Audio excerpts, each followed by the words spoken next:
পাহাড়ি জলপথ কাঠ্টলিবিল থেকে মাইনী যাত্রার দ্বিতীয় পর্বের এই এপিসোডে আপনাদের স্বাগতম।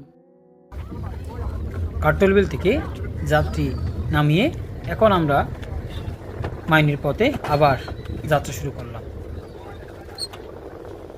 রাঙামাটি থেকে প্রতিদিন নির্দিষ্ট সময়ে এই লঞ্চগুলো ছেড়ে থাকে।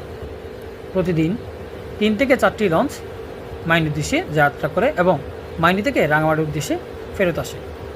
আমরা যে লঞ্চটিতে আছি এই লঞ্চটি মূলত কাঠের। এই লঞ্চটি দ্বিতল বিশিষ্ট। রাঙামাটি থেকে বিভিন্ন বাড়ি মালামাল এবং সবজি সহ নানা পণ্য নিয়ে যাওয়া হয় লংগুদু, মাইনি সহ বিভিন্ন স্থানে।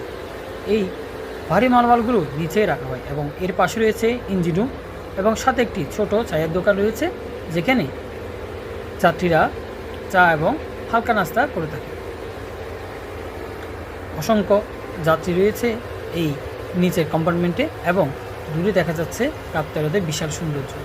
এর পানিগুলো এতই স্বচ্ছ যে মনে হয় দূর থেকে আকাশ আর কাপ্তাই হ্রদের পানি একই সাথে মিশে গেছে। বাংলাদেশের বৃহত্তম ও মানসৃষ্ট মিঠাপানির হ্রদ, যা 1956 সালে শুরু হয়ে 1962 সালে কর্ণফুলী নদীর উপর কাপ্তাই বাঁধ নির্মাণের ফলে সৃষ্টি হয়েছে।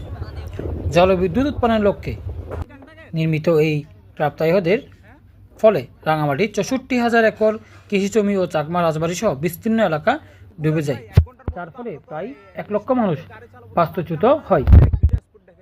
দেখতে দেখতে আমরা চলে আসলাম রাঙামাটির পার্বত্য জেলার উত্তরাংশে অবস্থিত লংগুদু। লংগুদু একটি গুরুত্বপূর্ণ ও বৈচিত্র্যময় উপজেলা। 1909 সালে থানা হিসেবে গঠিত হওয়ার পর 1983 সালে এটি একটি পূর্ণাঙ্গ উপজেলা হিসেবে আত্মপ্রকাশ করে। লংগুদু উপজেলার মোট আয়তন 388.49 বর্গ কিলোমিটার। এর উত্তরে বাগাইছড়ি ও দিঘিনালা, দক্ষিণে ও পূর্বে বরকল এবং পশ্চিমে রাঙামাটি সদর ও নানী উপজেলা অবস্থিত। লংগুদু থেকে যাত্রী ওঠানামা শেষ করে আমরা এবার চলে যাচ্ছি আমাদের গন্তব্যে মাইনির দিকে। এই লংগুদুর পরেই মাইনি বাজারটি অবস্থিত। দূরে দেখা যাচ্ছে মাইনি বাজার, আমরা এখান থেকেও দেখতে পাচ্ছি। লংগুদু উপজেলাটি 7টি ইউনিয়ন নিয়ে গঠিত।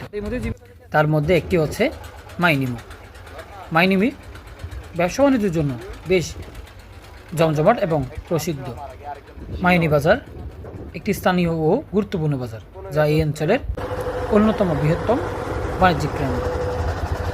মাইনি বাজারটি মূলত মাইনি নদীর তীরে অবস্থিত এবং এর আশেপাশে